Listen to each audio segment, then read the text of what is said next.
I was kind of taken back at first. What do you mean I'm pretty and smart?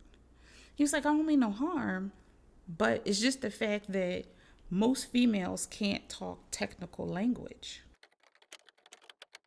All right, welcome back to the Computer Keys channel. I am Marquise, and today we're back with another episode of this My Tech Story interview series I started. This is just something I wanted to do to show that there's a lot of different lanes you can get into under this tech umbrella.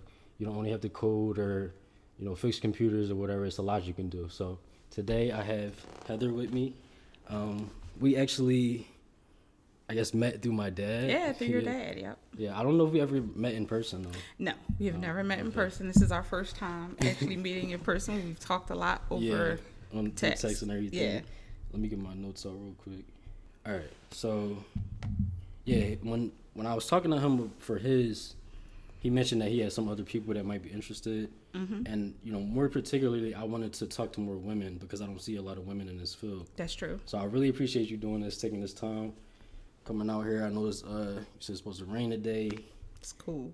I really appreciate it. So we're gonna get started. I want to start off with just getting to know a little bit about you.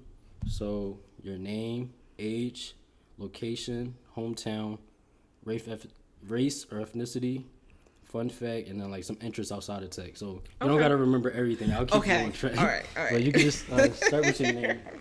Well, my name is Heather A. Logan.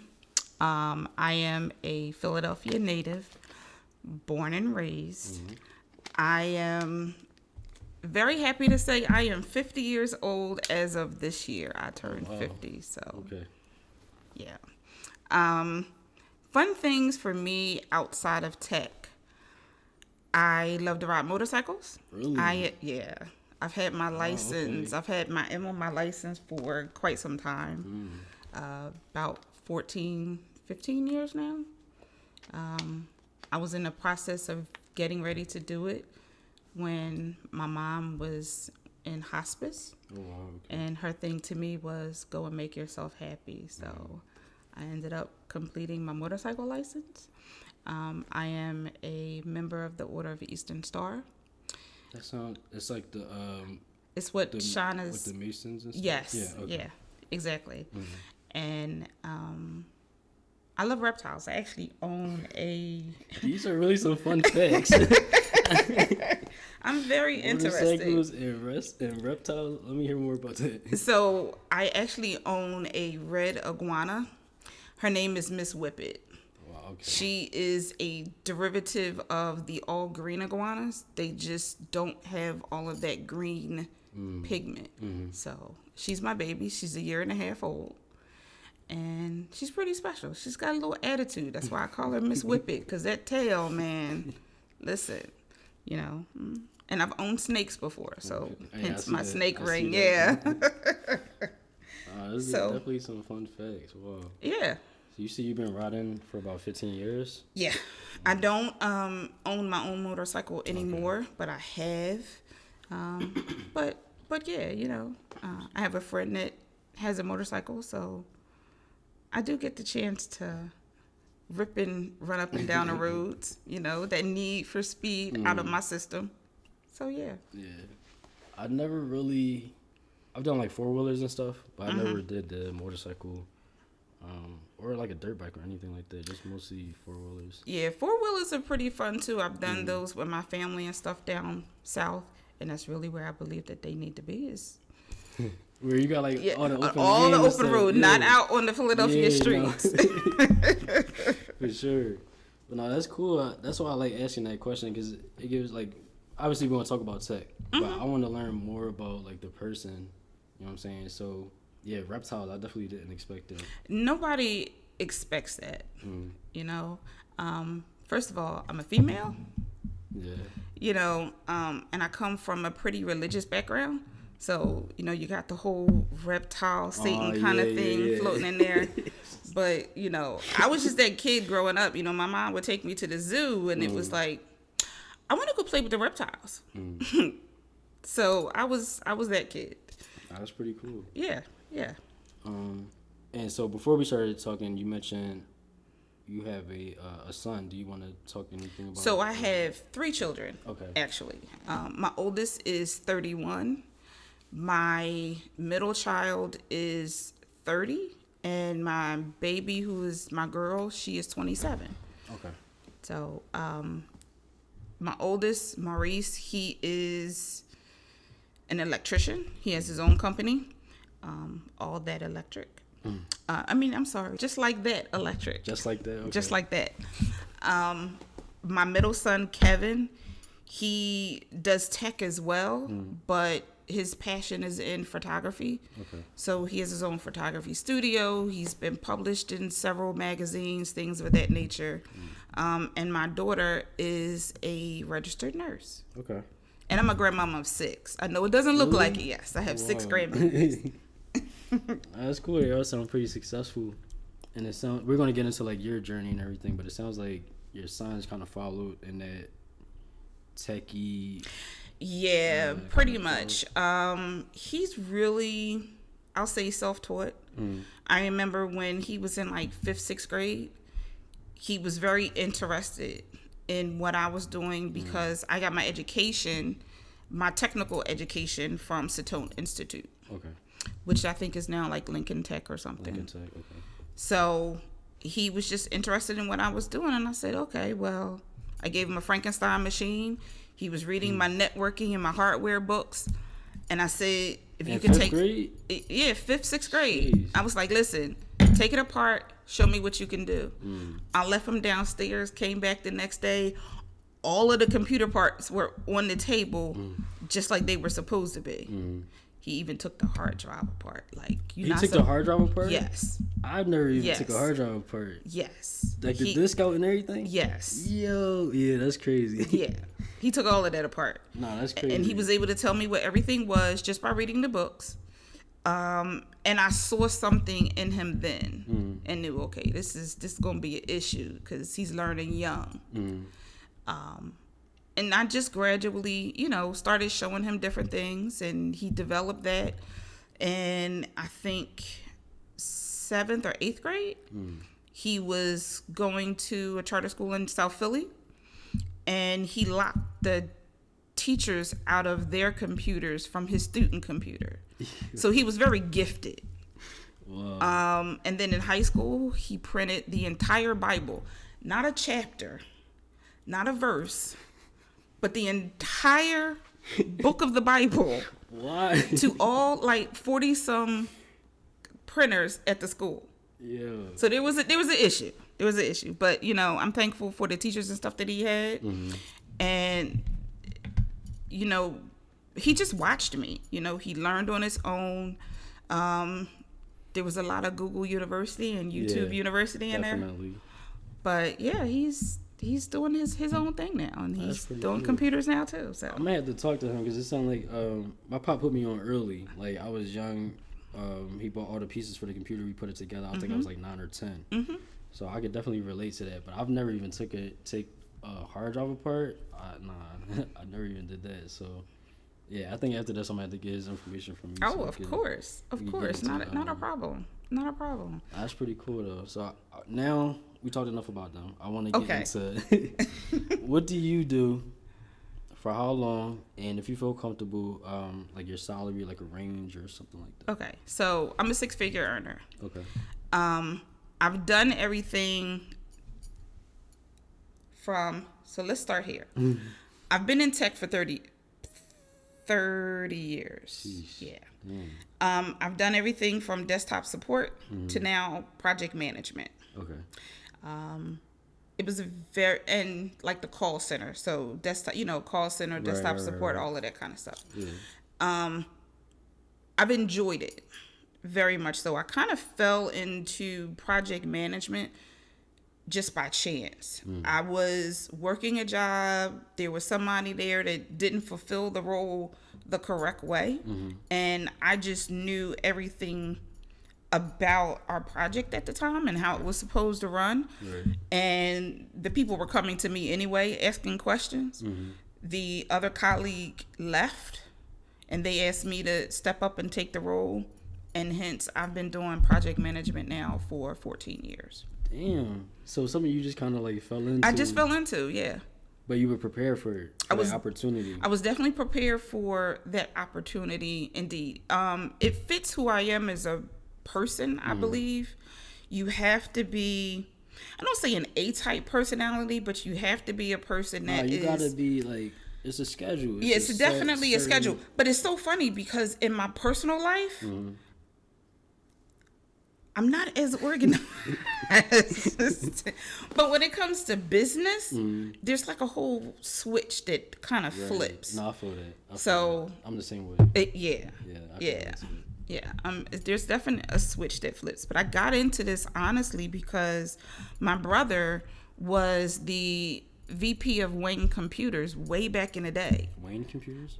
Yeah, Wayne Computers, WANG. Wayne Computers, way back in the day. I've never heard of it. Most people haven't. I'm gonna have to look that up. Yeah, Google it.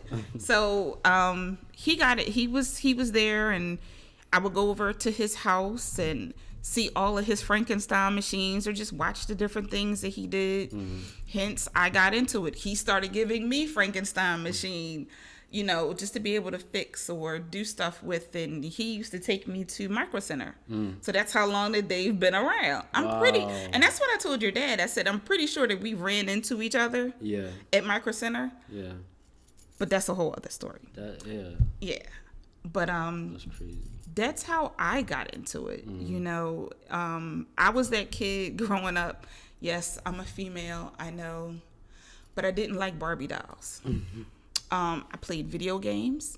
I played kickball with my friends. The boys were coming at me, and we jumped the railroad tracks. And we played stickball. And my mom and my grandparents and my aunts and uncles, they sent me to computer camp when I was younger. Oh, wow. And they would buy me soldering iron kits because I was the kid in the family that would take apart the clocks. You might be too young to remember, but your viewers may remember the clocks that flipped with the numbers up and down. So I would I would actually take those apart because I wanted to know how they worked on the inside. I would take the smoke detectors apart because I wanted to know how they worked. So I was always tinkering. So you like soldering stuff, or like unsoldering it? Yes, that was my thing. Yeah. So I do have a question that's gonna be like, how did you start? So do I want to ask these now, or all right. Before we get too much into how you got started, because I'm definitely intrigued by that. You mentioned that you do project management for 14 years. What were you doing before that? I'm assuming it was the same company, right? No. So I've done a lot of contract work. Okay, me too. And I've done contract work because it gave me that flexibility to be able to move differently. Yeah. I could stay at one job for a little bit of time and say, okay, maybe that's not the right fit. And a lot of people don't understand that's really important for being a contractor.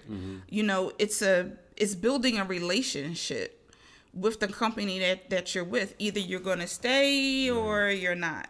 But for me, it gave me that flexibility because towards the end of me trying to contract, I had the ability to help take care of family members who were either doing hospice or who had Alzheimer's. So I could flip-flop and say, okay, I'm not going to work this week or I'm not going to work these couple months. So it gave me that flexibility as long as I had stuff stacked. Right. So how long were you doing the contracts? I stopped doing contracts back in, what's this? October. October. Yeah. So back in July of this year. So now I'm trying to transition into full time, but I also have my own company. But we'll get into that. We'll get into that part of it later. All right, cool. Yeah. So out of school, I did this boot camp, and then the boot camp they contract you out. So I did like a little 18-month job on my first one, and then I was 6 months here, 3 months here, a year here, stuff like that. Getting my feet wet, seeing what different stuff I like. So hearing you say that is like pretty much the same exact thing. But no, that's cool. I like that. So you were doing the contracts, and then you got this opportunity for the project management. You took that chance, and then you've been doing that since. I've been doing project management ever since. I don't think that I could go back to doing, the desktop support. Yeah. I don't want to say being in charge, but I like to know how the pieces flow together and making I always say that a project manager is a master of a puzzle, because we have to make all of those puzzle pieces fit in order to make that picture look right. Right. I'm the liaison between everybody. The business and the right. And the stuff, I keep all of these parts moving and flowing and going like they should, checking up on people. So that's the part of it that I like. No, I like that. And that's part of why I started this thing, is to show that tech is such a big umbrella. There's so many different things you can get into, and I love that you come in here with so much experience, because you can speak to the tech support type of stuff, the IT type of work, your business, but then also the project management side, which is not necessarily as hands-on with the tech, but you still got to understand the tech. You do. You still got to understand what the service is that you're providing. You know what I'm saying? So I love that. Before we move to what got you into tech, I do want to get into your business a little bit, and then we'll go more into it later. But so what's your business? What do you do with that, and for how long? So I have a company that I just started probably about 3 or 4 months ago, with a friend of mine and my son, and it's called Jarviz Genix. Jarviz Genix LLC. Okay. And so there's 3 main components to our business. We do the IT infrastructure, we do the business consulting, and we do the project management. So I'm focusing very much so on SMBs, the small business markets and medium-sized businesses, just to help them build and start, see what they need, be that go-to person for various services that they need. Because I've been there. I have 2 LLCs underneath my belt now. My business partner, he has 2 or 3. He's doing the cybersecurity end of it, and my son, who he actually has an official title now, he's our chief technology officer. Okay. So he and my friend both work together to do all of the operational side. So that's pretty cool. So it's like a 3-headed monster you got going for satisfying small business needs. Yes. So I was like, yes. That's cool. You said you started 3 months ago? 3-4 months ago. It's been something. We just got the website up and running. Trying to get the logo and everything done. So yeah, all of that is now up and running. And it's funny because thinking about what I wanted to call the business, I definitely wanted it to be something that people could relate to. Okay.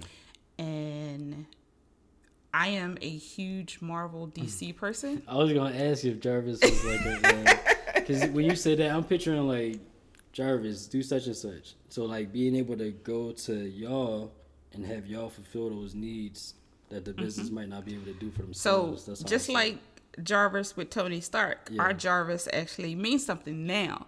It's spelt different. Okay. So his Jarvis is spelled with an S at the end. Ours is spelled with a Z at the end. Oh, okay, so ours stands for Joint Advisory Visionary Innovation Zone. So that's what Jarvis for us stands for. That. Yeah. And it means just our company joining with yours to give you the best advice to make your vision come to fruition with a very innovative way. Yeah. So. No, I like that a lot, because one thing small business, when you look at large companies, they have in-house project managers and stuff like that. So being able to, as a small business, collaborate with another business and kind of get those needs fulfilled. I like that a lot. Like that's a nice little, you know, way to collaborate and everything too. So yeah, we're gonna get into like where you see that going and everything later. Most definitely. But now I want to hear more about. So you said your brother got you interested, right? Yes. Early, it sounded like you just always kind of had that I don't know, that itch to learn, like, how does this work? Like, let me take this apart. Let me see how this works. I think my pop was the same way. Like he was saying, like he used to take stuff apart.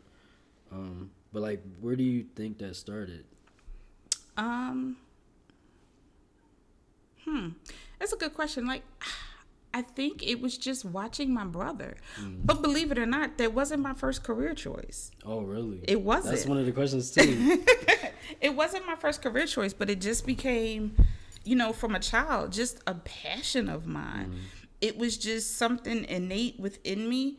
I needed to know what made that work. Yeah, I feel that. You know, and you just have that craving or just that need to know. And when I took my career in that direction, I knew that I was on the right path. I knew that's where I was supposed to be. So I've enjoyed it. You know, tech is something that changes daily. Right. You have to stay up on top of everything. Yeah. Everything. You know, I preach Google University and YouTube University all the time. Yeah. You know, and especially in this generation and this day and age, everything is out there for you to learn. Yes. There's nothing that you can't learn that you want to learn on the internet. Right. You know, I remember when I was growing up and in high school, that was one of my electives, was computers. And I loved it even in high school. But the difference was, for me to play a video game, I had to write the code. You know, I may be writing code for 15 minutes, and class was like 45 minutes long. So now I only got an extra 30 minutes to play this game. And if you got one piece of that code wrong, you were done because it wasn't going to work. So that for me taught me, because my brother started off doing coding, and I knew then. You didn't want to? That was too tedious. No, because I like to be able to talk to people and communicate with people. And coding, you're literally sitting up there like this the whole time. That's all I do. Yeah. Nope. I could not be trapped in a room like that all the time. I couldn't. Yeah. But you know, I enjoy what I do. It definitely, it requires a level of patience sometimes that you just gotta step away. Let me come back to this or whatever. But that's why I encourage people to try those different things though, because you know what I'm saying, you had to try it to know that it wasn't for you, and I think that's important too. Like you have to know it was not for you. So it sound like your brother really kind of piqued your interest when it came to that. What were you coding in? Like, what language was it? At that time, it was Cobalt. Yo. Listen, I graduated high school in 1991, so, like, go figure. I came from floppy disk era, like 3.5. They were really, really floppy and flimsy. They were really the big ones, okay? That was my era. Wow. All right. That's crazy. But yeah, I mean, you know, when you talk about a server room, a mainframe, it was a whole room. The room, yeah. So that's the era that I grew up in, and I loved it. I needed to know what made that tick. You know, I don't call myself a nerd. I call myself a geek. Hence, my email is PC Geek Girl. But yeah, you know, computers are definitely the wave of the future. If you look at a lot of the things that we have now, I think it's like in Arizona, they have self-driving cars. That's an AI program. Yeah. You know, I don't know if I would get into a self-driving car too much, but you know. I'm gonna let them test it out. But yeah, so my main takeaway, or what I'm picking up the most, is that you just naturally are curious. Very much so. Really want to know, like, how do these things work? I can relate to that, definitely. That's pretty cool. You mentioned Kobo. That's something at work. I haven't really talked too much about like what I do at work, but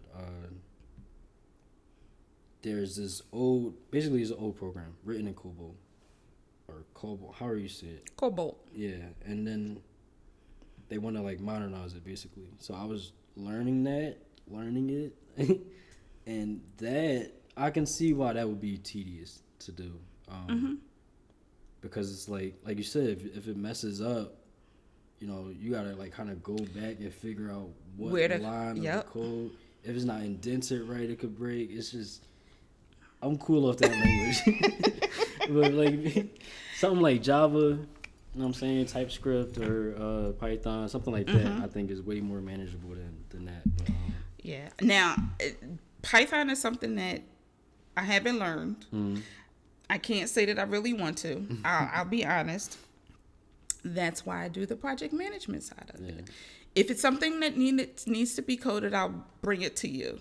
I'll bring it to my son. You know, to something like that.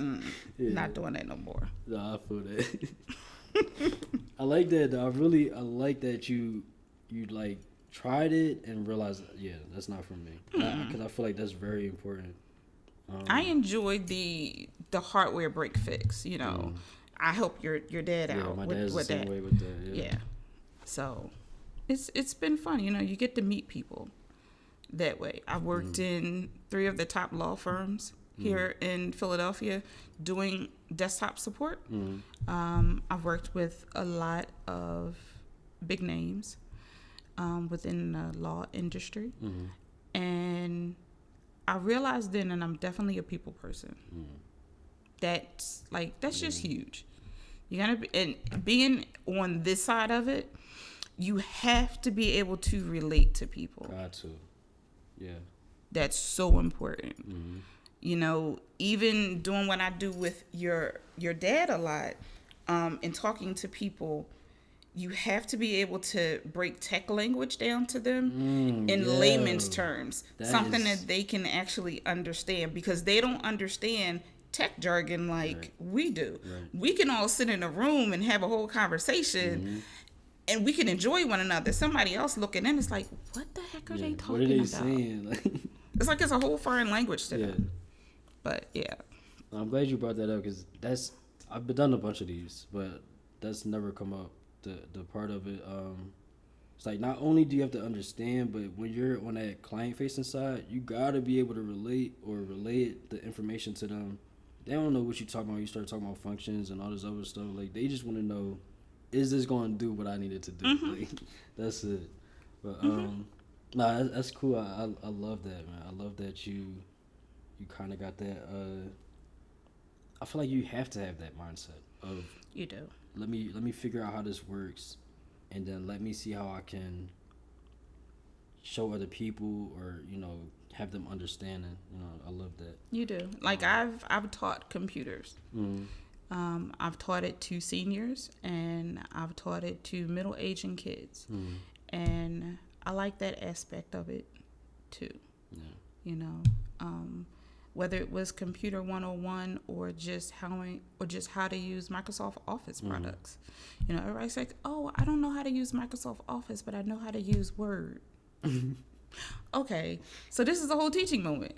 Well, you're using a Microsoft Office product. Right. So you're almost there. Like, you're doing something. Right. Like, Word is part of the Microsoft product. Yeah, that's part of why I enjoy doing this now, is giving me the opportunity to share my knowledge, but also, this type of stuff. Learning this stuff. For a while, I was doing like freelance work, freelance websites and all that. Okay. I had to take a break because too much of the client stuff, I think, it was just too much for me. I had to take a break. But do you like the client side of it though? I like the coder side of it. I like creating. I like making stuff. I like taking people's ideas and combining it with my knowledge and making something. Okay. The client part of it was a necessity, not necessarily something I wanted to do. So if I was to get back into freelancing, I would probably connect with y'all and then have you do like that type of stuff. Yeah. And then like, all right, Marquise, we need such and such Shopify website. They want these colors. These are their product photos. All right, let me go make it.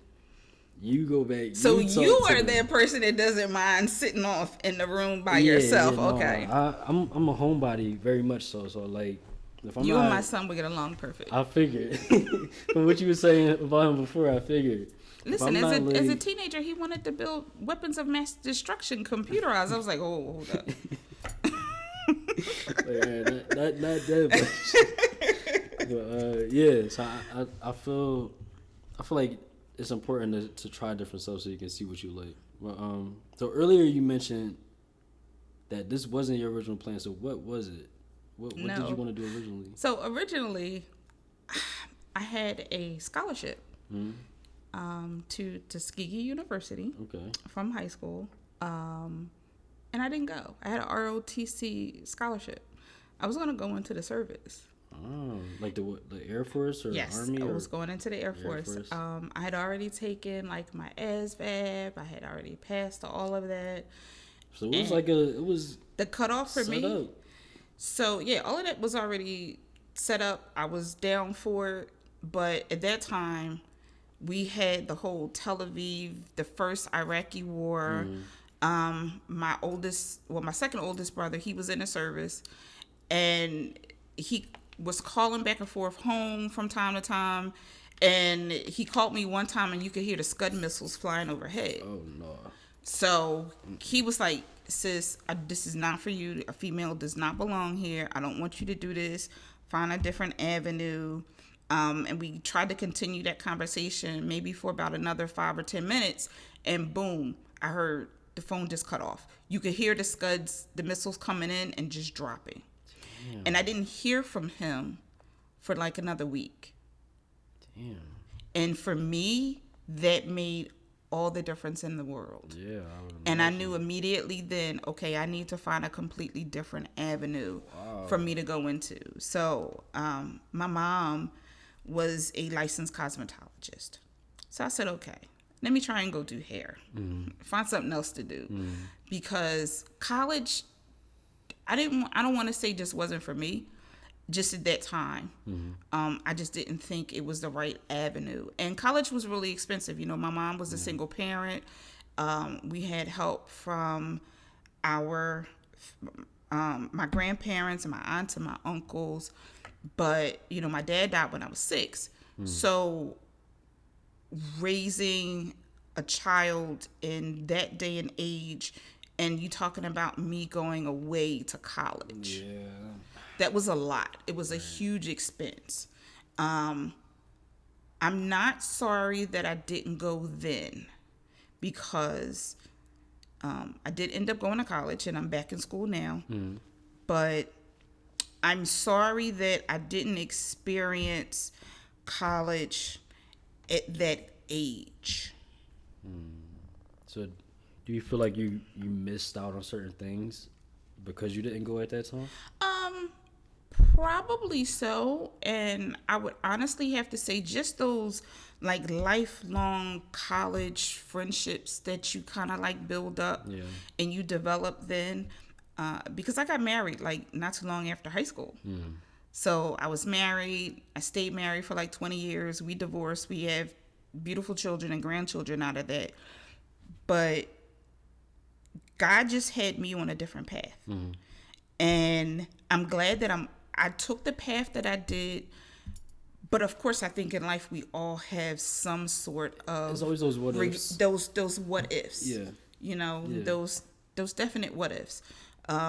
It's funny, somebody asked me the other day, would I have pledged if I was in college? Absolutely. I'm a Delta girl by heart. That is definitely where I would have pledged. I mean, hey, you know, I may still end up doing it. Yeah, it's never too late. It's never too late. But yeah. Damn. So, wow. So I've owned my own shop, my own hair salon. Okay. You own it now? I don't own it now. Back in the day? Yeah, back in the day. I had it probably for about 5 or 6 years. So I've done a lot. Wow. Yeah, usually I ask this question, it's like, yeah, I was going to be a such and such or whatever, but that's kind of heavy. Like, you had the scholarship. You passed everything you needed to get into the Air Force. But then your brother hit you like, yo, this is not it. Mm-hmm. And you took heed to that. That's heavy. Because, like, I don't know how to say this. Because I went to school. My pop, he taught me a lot of stuff. Going into college, I changed my major a couple of times, but I always knew it was going to be something tech related. I ended up doing computer science. I do a major computer science, computer security. So I've always had like this kind of path laid out for me. So I can't imagine having, and I had a scholarship too. Mm-hmm. So I can't imagine having a scholarship and all that kind of lined up, and then having to take a step back. Like, what was that like for you? I mean, mentally, emotionally, to go through that, to have to like, wow, this is what I was going to do, and now I gotta completely pivot. As a teenager, I think it was very hard because I was in that whole pleasing kind of moment. So my brothers I'm my mom's only child. So they're not by my mother and my father. And they're much older than me. But just knowing that he wanted the best for me, and I had to think about, okay, why are you really wanting to go into the service? You know, what's the basis for that? I was kind of hurt, kind of upset initially, I think, that he didn't want me to go. And I was that rebellious kid. Like, you can't tell me what to do. I'm going to do what I want to do. But just listening, and I was like, okay, fine. Maybe this isn't the right path. And I'll never forget, you know, doing all of the training, all of the exercises. And my recruiter was probably about 6'5", a good 230. And he came to my house to meet my mom and to tell her what I was doing. My mom was like a miniature pit bull. She was 4'11" and a half. Yeah. She was like 90 pounds, soaking wet. But she looked up to him and she said, "You're not taking my daughter nowhere." And I was like, oh. And he was actually kind of terrified, you know. And then she just started feeding me all of my favorite foods. And then I ended up gaining like 7 pounds within 2 weeks. And they were like, You're not going nowhere. I'm going to keep you right here. It was like pasta and rice. I was a whole Geechee girl. She was like, you ain't going nowhere. But I was kind of angry for a while because for me it was like, why don't you want me to do something better than what you did? You know, then that was my forward thinking for my mom, you know, just living with her in that moment. And then with my brother, it was, oh, you just want me to stay your little sister the whole time. But then I really and truly had to think there's a war going on. Right. You know, in that time too, in the military, you had a lot of issues with women being assaulted. Yeah. So that was a whole issue too. But I'm thankful. I'm very grateful for the trajectory of my life now and where it stands. I've made wonderful lifelong friendships and connections along the way. Besides, I look at some of my friends from high school and I'm like, they got little people. I got grown people. Yeah. So, you know, granted, yes, I had children early, and that put me on a total different trajectory in life too, because I was married. Right. You know, I was 19, 20. I was married. He was older than I was. So he was like 27. He had already been in the military, been out. He claims that he was married for like 6 months, but you know. I don't know. I mean, it made me grow up faster. You know, I'm just thankful for my life path now. I look back and I guess if you were to ask me the question of at 50, what would I tell my 17-year-old, 18-year-old self? Go with your gut. go with your gut. Live life for you. You know, don't be a people pleaser. You know, make Heather happy. Damn, we get heavy in here. Oh man, wow. I feel like this type of stuff is so important to hear, though.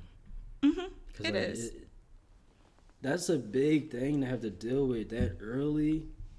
You know what I'm saying? But I mean, it's amazing what you were able to do with your life and everything. It's pretty good, but like, I can't imagine going through that at such a young age. Like, trying to figure everything out. Your path that you think you're gonna go down, you gotta change. Then you're dealing with family stuff too. That's a lot. But, yeah. You know, everything work out how it's going. It does. Everything definitely works out the way it's supposed to work out. Mm-hmm. You know, No, I agree. I'm a firm believer in tell God your plan and watch him laugh. Because he knows that that's not what you're supposed to be doing. Right. You know, even with me being an Eastern Star, you know, I knew that was something that I wanted to do because I have members of my family who have been stars and who have been Masonic for quite some time. But I like being able to give back to the community, you know, giving a piece of myself. I do a lot of volunteer work just on a norm. So I enjoy being a part of something greater, you know. So it sounds like what you would have gotten out of being in the service, you were able to find that in other places. Yes. Throughout your life. Yes. That's good. Still build all of those bonds and those friendships. Yeah. And I'll tell you something else fun about me. I do deadheads. What's that? So mostly everybody in my family, and I have a lot of friends too, that I've done their loved ones' heads at a funeral home. Oh, like because you said the cosmetology thing. Mm-hmm. Yo, I've never heard of it. Deadheads. So you do like the make? Oh, wow. Yeah. I don't know if I got that in me. Yeah. You are very interesting. Thank you very much. Thank you very much. So I definitely try to be. You have to be multi-layered. Yeah, multifaceted. Yeah. I pride myself on that. Yeah. There's layers to this. There's definite layers to this. So, all right. So you mentioned that you had the scholarship to Tuskegee, but you didn't go there. So, where did you end up going, and then where are you at now? So I ended up going to Gordon Phillips Beauty Academy. Okay. Did that, graduated, and I tried to do DeVry University, but my children were younger. And it just wasn't the right fit for me at that time. I was going through stuff within my marriage and just having the younger kids. And when you have that kind of environment, you need to have support. Definitely, for sure. So now I'm at Capella. I started Capella University. Yeah, I was gonna say that's unfamiliar. Yeah. So everything is online. It's easier for me to do stuff online and learn as I go. Sitting in a classroom doesn't necessarily work really well for me. I've learned that I have adult ADHD. Oh, really? Listen, a doctor does not have to diagnose me, okay? I know what I have. Because I can be sitting there doing something 1 minute, and you know the cartoon, the movie Up with the dog, he'd be like, squirrel. That's you. That is so me. So sitting in somebody's classroom. Yeah, I've done community college of Philadelphia. I actually started out trying to do computer science. Oh, really? And they started talking about the coding, and I was like, no, this ain't me. No. So now I'm at Capella, business administration, specializing in project management. You know, when I started in project management, you didn't need a PMP because I just flowed right through it. Now everybody's like, oh, well, we want to have a PMP. And I said, since I'm doing the company, I might as well have all of these extra credentials behind my name as it is. Right. So when are you slotted to finish that? I'm slotted to finish next year. Oh wow, that's what's up. How long you been in there? This October since July. Okay, so it's like accelerated courses. Oh, okay, that makes sense. All right. Yeah, I can't do like 3, 4. No, we're not. I'm not built like that. Let me get this show done. Didn't I just tell you I got ADHD? I can't do that. So I'm gonna knock this out. No, I gotta be able to knock it out real quick. That's pretty cool. So I guess we're gonna have to see. We're gonna do like a little follow up, I guess. You see where you at once you finish that, because I mean you're getting that, but your PMP, is that so you can move up with the company you're currently at? Because I know you said you're trying to transition into like the full time type of thing. Well, I'm not working like as of this very moment. Okay. Because I'm doing school. But I mean I'm looking for full time as we speak. But also doing the stuff with your dad keeps me busy. Doing my company keeps me busy. So I have other projects on my plate.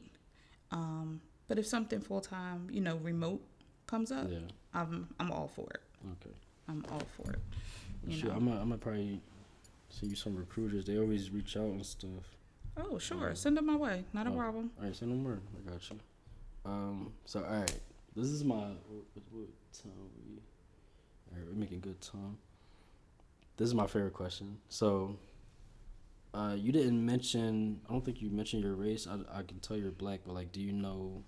Am I black? Or are you? I am. All right. I am. I know I am mixed.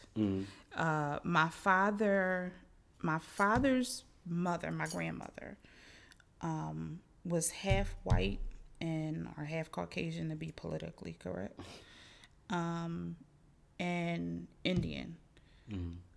I forgot what kind, but yeah. So I guess you can call me a mutt, but I'm African American. I'm a black chick. All right. Like let's just call it what it is. All right. So I only ask that because I like to get into what that experience has been like for you as a black woman. So.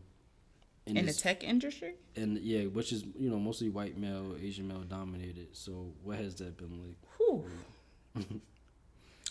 It is like climbing a pole, and it's very greasy. It's very hard. Yeah, what a metaphor.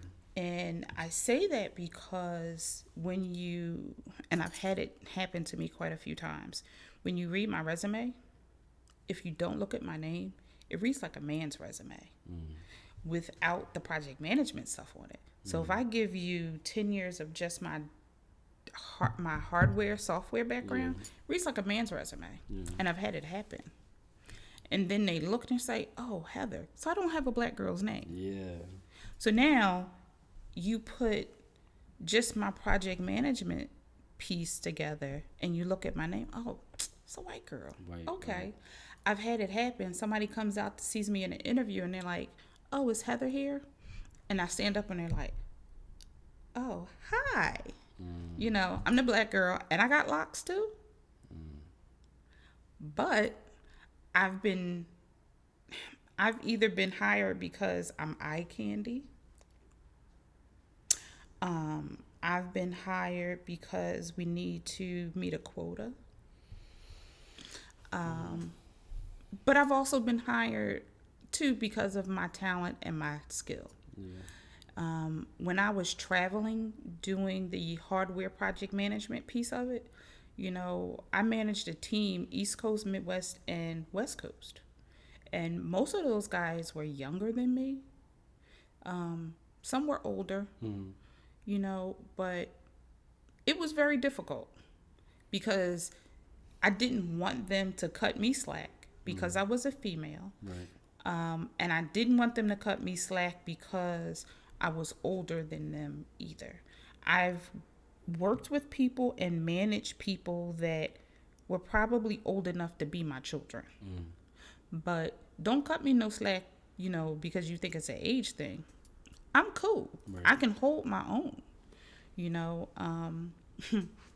Funny story. I used to talk to someone, and he said to me one time, he said, "You are pretty and smart." And at first I was kind of taken back. And he was like, "I don't mean any harm." He said, "Does that work?" No. Just an outside friend. Oh, I was okay. And I was kind of taken back at first. "What do you mean I'm pretty and smart?" He was like, "I don't mean no harm, but it's just the fact that most females can't talk technical language." What? But I get it. Like you said earlier, it's a male-dominated industry. I've either been the only African American on my job, or I've been the only female, or I've been both, the only African American female. Yeah. So I don't really get offended by it anymore. I just bring my plate up to the table with my fork, and I'ma eat, just like you do. I know what I know. What I don't know, I'm willing to learn. Coding. I don't really want to learn coding, but if there's a case that I have to, I will. Yeah. All right, let me. You got to soak that in, huh? Oh, I like this question because I feel like it's important to get into, but then hearing these stories always have me like, oh my goodness. But see, you have it easy. Yeah, I mean, I can relate to being the only black person in that, the area or whatever, but to have people doubting you because of what you look like, to say like, "Oh, you're pretty and smart," as if like that's like a oxymoron or something. Like, what are we talking about here? But you brought up the age aspect of it too, and you say you don't want them to cut you any slack. Do you feel like we have to, I don't want to say overcompensate, but for lack of a better word, do you feel like we have to overcompensate to show that we've earned this spot? I'm not here just because of affirmative action, of a quota, because of what I look like. I'm here because I know what I'm doing. Do you feel like we have to overcompensate in that sense? I think sometimes we do. We have to make our voice known within this industry. If we don't want to be put to the back of the bus, to the back of the line, so to speak. I am all for our people, our community, stepping up to the plate. Don't say, "Oh, well, I'm just good at fixing a computer. That's all I'm ever going to be good at." Because like you said earlier, tech can take you in so many different directions. Definitely. You don't have to be complacent with where you are. And I'm pretty sure you're going to ask me about schooling, how to get into all of that. So I'll save the other part of that for we're going to get into like some tips that you have. But, to go more into this, what we're already talking about, how do you deal with those moments where you're where you feel like you're being doubted, or you say you're supposed to have an interview, they come out, they see your face, they see that you're black, it doesn't necessarily match the name. How do you deal with those moments? With grace. I allow my talents to speak for who I am as a person and my skill set. Just like they say, love is an action word. My skills are action. I'm going to prove to you exactly what I can do. I can read stuff verbatim off of a paper and make you think I know what I'm doing. But until I put that paper into physical form, then you'll have to believe that I actually know what I'm doing. No, it's not a fluke. Right. I do this. Yeah, I really did this stuff. I do this for real. I do this all the time. Yeah. This is what I do. So, I don't mind people doubting me because it gives me a reason to be challenged. And I'm all up for a good challenge. I like that. Me too. I like that a lot. Mm-hmm. That's good. I like that. That's a good little clip right there. All right, cool. So, talking about challenges and everything like that, we're going to get into this next one. What is some adversity or some obstacles or something like that you had to overcome? You mentioned, a lot of the early stuff with the family, getting married early, not really knowing what path you wanted to go down directly, immediately after high school and everything. So, do you want to expand on those things or talk about some other obstacles or adversity? Well, now it's an age thing. It's just the opposite. I have your generation coming into the tech world where I should be moving out of the tech world, being able to retire, but I'm moving in a different path. So it's, companies say, oh my God, well, when did she last go to school, or when did she last do this? So now it's me reinventing myself. So you to be more relevant. You feel like they judge you, or they think that you're out of practice or something? Yes, they do. I mean, but so if you look at it, it's 6 in one hand, half a dozen in the other. When you go in my younger years, I didn't have enough experience, and it's great to have the schooling, but the schooling doesn't give you that hands-on experience. Yeah. So now I have the hands-on experience and the years underneath my belt, but am I going to be aged out of the market because they can bring somebody in and pay them less than what they're paying me? That part too. That's the most important part. Yeah. Damn, I didn't even think about that. Yeah. Mm-hmm. They pay them less than what they would pay me because I have all of the experience, and they get to keep them longer. Yeah. Damn, I didn't even think of that. So yeah, it's a kind of a double-edged sword. Damn. Gave you something to think about there, huh? Yeah. Wow. So in those cases, I guess it kind of double back to the race aspect of it. In both cases, it seemed like you gotta prove that I can hang with the best of them. I'm here. I know what I'm doing. Mm-hmm. This is why I keep studying. Because it's going to keep changing, so you got to stay up to date. Yeah, I have to stay up to date with a lot of especially with the project management software. Right. That consistently changes. I know Confluence, but here's the thing. I also know Jira. Now, here's the trick. Jira is the project management piece of Atlanticin. Atlanticin owns Confluence. It's all one company. Yeah. So most people don't know that. But I've been in the game long enough to fully understand that. Yeah. I come from the era where we didn't have Microsoft Outlook. We had Lotus Notes. So there's still a lot of companies out there that still use Lotus Notes for storage. But I now use Microsoft Outlook. Can I still go back and be very versed in all of those other things? Of course. Whereas someone of your age can't talk about that because you've never used it before and you never experienced. Lotus Notes was used in all of the law firms.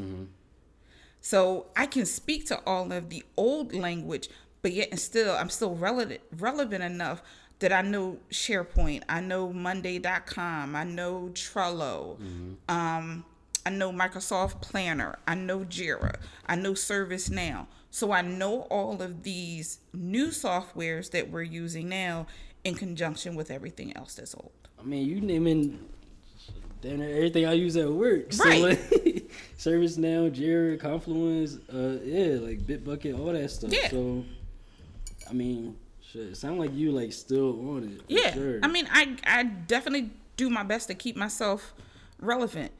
Again, if I find that there's a new software out for a company, what am I doing? YouTube University.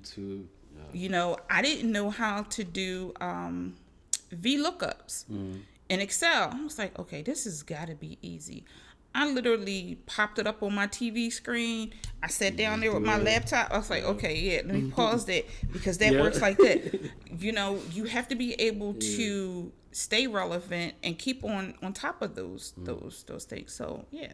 Yeah, I love that. I know you're going to have some crazy tips. But, all right, let's get into, before we get to the tips. So, you've come a long way since, you know, let's just say high school, whatever. Mm-hmm. Or no, let's go back. You came a long way since taking apart the clock and, you know, soldering and stuff like that. And it sounds like you still have this hunger for this industry to be involved in it and everything. So where do you see yourself going 5 years, 10 years, 20 plus years from now with, you know, with this? I definitely want to be able to teach seniors again, and just do computer classes like at a community center or something.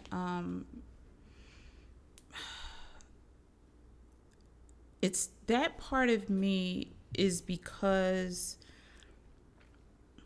I don't like to see people not be able to use a computer. There's going to be a time, a day and age where there's nothing else out here but computer use. Yep.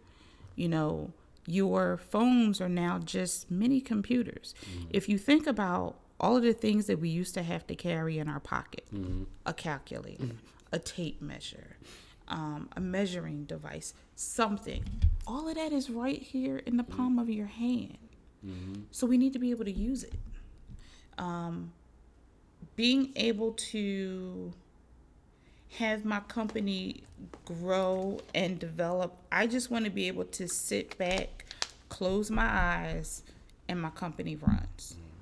I would like to be able to hire a marketer and a public relations officer within the near future.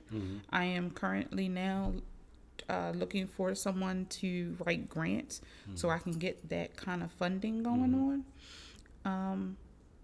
But I still want to be involved in the tech industry. Just teaching is probably what I want to be able to do. Just is this teaching. 5 years or 10 years or?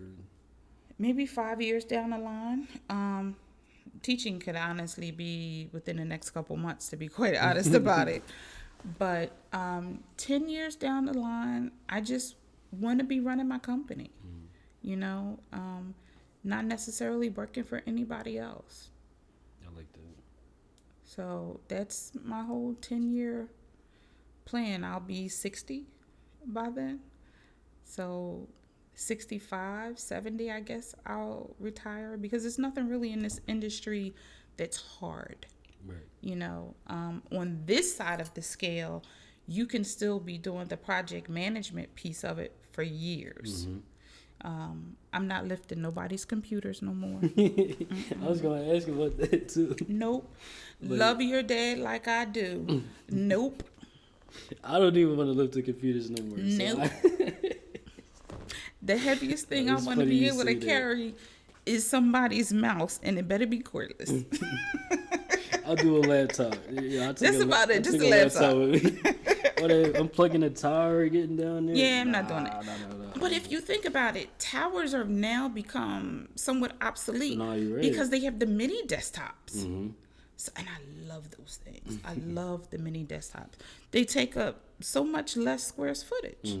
Well, you know, you can pop those on the back of a monitor and still be good. Yeah, literally. So, or you have your all-in-one machines too. Yeah. So I don't really like those because they break too easy. So you mentioned retirement. What does retirement look like for you though? Because for me, I used to say I'm gonna retire by 30, and then I started working a real job, and I'm like, I get paid to do this. Like I could do this a little longer. So what does retirement look like for you? Still working in a business, or are you completely delegating, or like? I want to be able to delegate. Okay. I want to be able to go into the office when I want to go into the office. It would have been nice to hit that, $1 billion lottery, but somebody in California stole it from me. But yeah, I can't say retirement is just sitting still all the time. Yeah. I don't see myself doing that. Me neither.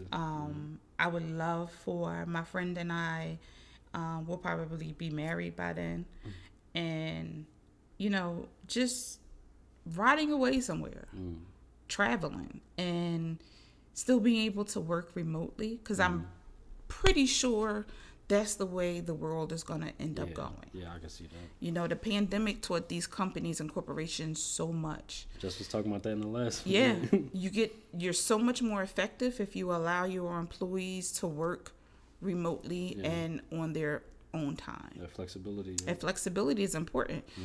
I'm all for the work-life balance. Thanks. For me, that's me. I need that. I used to be the person that was like, oh, I'm taking my personal holiday. That's my birthday. I'm not working on my birthday. But that pandemic was a beast. I enjoyed having the ability to work from home, but in the same token, I still missed people. Yeah. That's why I like my job now, because it's hybrid. I get a little bit of both. So what are you, like 3 in, 2 off? Yeah. 3 in, yep. Well, I think most of them are like that. But yeah, I love that you, because of how you mentioned, like, just your mindset in general. I can't see you being the type of person to just like go sit somewhere. You know what I'm saying? It seems like you're always gonna have that hunger, even if you're just doing it for fun. It seems like you're always gonna be looking into this stuff. So I love that. Most definitely. That inquisitive spirit. I think that's the best way to put it. It is. It is. But yeah, so we're gonna check back 5 years, 10 years. We're gonna see. Okay. We're gonna see what's going on with the business and everything. But all right, so we're gonna start wrapping up. I could combine these last 2 things. I usually do like, what tips do you have, and then like final words. But we can kind of combine it. So like, what tips do you have for somebody, and then like parting words for somebody that's trying to come up in the business. Come into tech, be an entrepreneur, a woman that might be in a similar position, anything that you feel like somebody might be able to relate to. For somebody that is coming up in the business, if you feel as though college is where you need to go. But if you're trying to break into tech, start desktop support, start hardware, start ground up. I tell people all the time, when you're looking to build a house, you can't put in windows and then put in a wall and put in a foundation, because everything is going to fall down. You have to be able to lay that foundation first. And hardware, your break fix, your call centers is where you need to start. I could not be where I am today if I had not started there. Wow. I couldn't be able to navigate what you do without having been there first, because I wouldn't know how everything works. Yeah, I feel the same way. That's crazy. Yeah. If college is not for someone that wants to break into tech, go to a trade school. Lincoln, what was Satone Institute at the time, but Lincoln Tech was awesome. There's Coursera. That's Google's online school. Take certifications. Certifications are always good to have, but that hands-on experience is what's going to get you in that door. For sure. Because they want to be able to see that you actually know what you're talking about. Right. Book smart is only going to be able to get you but so far. That's not real world experience. Yeah. So, being a female in this industry, study to show thyself approved. That's what you need to be able to do. Don't allow anybody to say, oh, well, you only have to be a secretary, or, you can only answer the phones. Don't allow them to tell you that you're just that pretty face.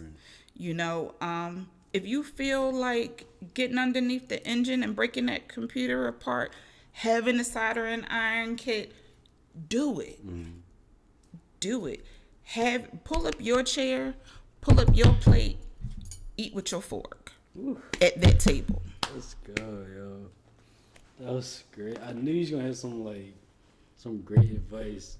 I love that you mentioned some other alternatives to school. Because I feel like you should only go to school if you got a plan. If you don't got a plan for the school, that what you gonna do with it? Don't waste that time. Don't waste that money. Listen, that is $70,000 that you end up spending, and you're what, 20, 30 years in to paying back for what? Yeah. Especially if that's not the field that you're going to go in. If you're graduating high school and you're not sure if college is really where you want to go, take that year off. Find something that you're passionate about. Find something that piques your interest. Definitely. You know, if you feel as though you need to live life and travel a bit, do that. But don't get bogged down with something that somebody else wants you to do. You know, us as parents always want what's best for our children. We always want them to be able to do better than we did. But in the same token, we can't live our lives through our children. Right. They have to be able to live, learn, make their way out in the world, and make their own mistakes. My children hear me say it a lot. Mama birds kick their baby birds out of the nest, and either they're going to do two things. They're going to fly or they're going to fall. My children have done both. Have I been there at times for them to help them cushion that fall? Probably more than I should have. And I'm still, I mean, they're grown and doing their own thing, you know, but they know how to fly on their own. And that's what you have to learn how to do for yourself.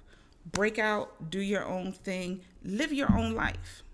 Whether it's in the tech industry, automotive, you know, whatever, especially for females. You know, I think society tells us, oh, we're either supposed to be barefoot, pregnant. Yeah, don't allow anybody to put you in a box. Anybody that knows me knows that I think all the way outside of the box. I could tell. I could definitely There tell. is no box for me. And that's how I like to be. I love that. You know, I am who I am. There's only one Heather. There's probably many more people named Heather, but there's only one me. Sheesh.